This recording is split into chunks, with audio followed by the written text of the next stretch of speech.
Salut à tous et bienvenue sur l'école des coachs. C'est Gary, j'espère que tu as la forme.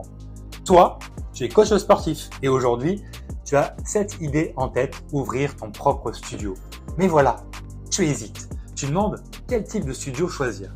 Small group, personal training, peut-être un studio hybride. Et dans cette vidéo, je vais t'aider à y voir plus clair pour que tu fasses le meilleur choix pour ton business et pour tes futurs clients. On y va? Let's go! Partie 1, le personal training, le tout sur mesure. Le premier type de studio dont on va parler ensemble, c'est le personal training. Ici, tout tourne autour du sur mesure. Tu bosses en one-to-one avec tes clients, tu leur offres une expérience totalement personnalisée. Pourquoi c'est top? Tu as une relation ultra privée avec ton client, tu deviens littéralement son coach et ça fidélise. Et en plus, tu peux proposer un prix plus élevé vu la valeur que tu apportes. Quelles sont les limites? Ça reste du one-to-one. Tu es limité par le nombre d'heures que tu peux coacher dans une journée. Pas de secret, ta croissance dépend de ta disponibilité.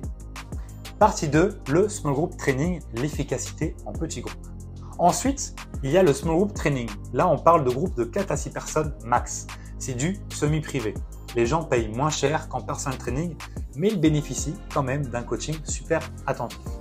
Les avantages? Quels sont les avantages? Et là, tu gagnes en efficacité. Avec 5 clients à la fois, tu as un potentiel de rentabilité bien plus élevé. Et ça reste assez personnalisé. Pour que tes clients se sentent soutenus, tu peux aussi varier les séances en fonction des niveaux. Pour que chacun progresse à son rythme. Ce qui pourrait te freiner, qu'est-ce qui pourrait te freiner au final avec ça? Il faut que tu sois capable de gérer plusieurs clients en même temps, et que tu aies un espace adapté pour ne pas les entasser.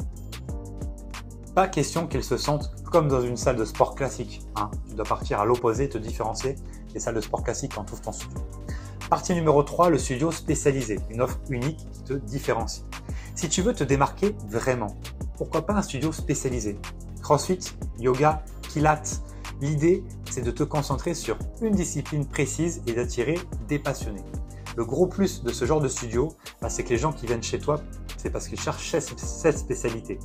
Tu es perçu comme le spécialiste, ce qui peut booster ton image et ton expertise. En plus, ça fidélise super bien.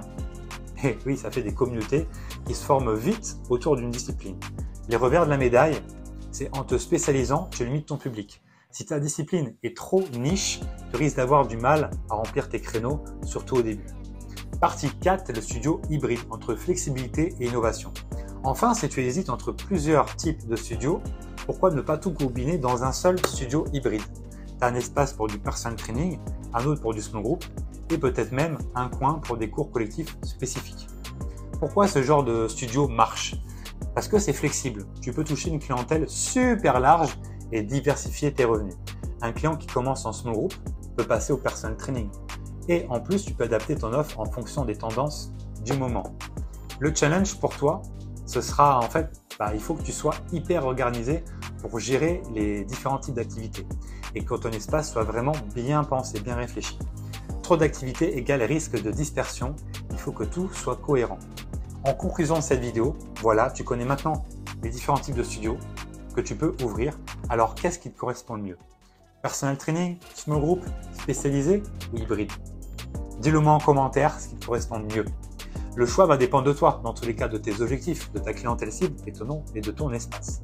Le plus important, ça réside dans le fait que tu sois aligné avec ce que tu veux vraiment offrir en termes d'expérience à tes clients. Ouvre un studio qui te ressemble, ça c'est le plus important, et dans lequel tu te vois évoluer sur le long terme. Si cette vidéo t'a aidé à voir plus clair, n'hésite pas à lâcher un super like, à t'abonner et à partager tes réflexions en commentaire. Et surtout, reste motivé et continue de croire en ton projet. On se retrouve très vite pour d'autres conseils business et d'autres conseils, d'autres vidéos sur les studios de coaching. Allez, ciao!